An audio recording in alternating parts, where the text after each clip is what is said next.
घरफोडी करणाऱ्या 2 आरोपींना स्थानिक गुन्हे शाखेने केले जेरबंद। सविस्तर वृत्त असं।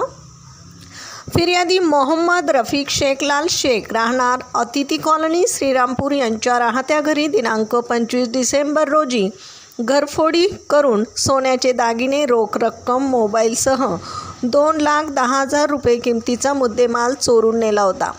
याबाबत श्रीरामपूर शहर पोलीस ठाण्यात गुन्हा रजिस्टर नंबर 1111 भारतीय न्याय संहिता कलम 331(4)-305 प्रमाणे गुन्हा दाखल करण्यात आला।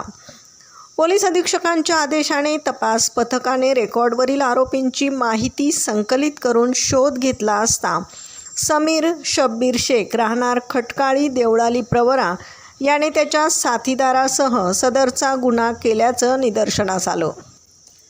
यावरून समीर शेख तसेच जैद सरफराज मुश्ताक सय्यद या आरोपींना स्थानिक पोलिसांनी अटक केली असून विजय खंडू इथापे हा आरोपी फरार आहे।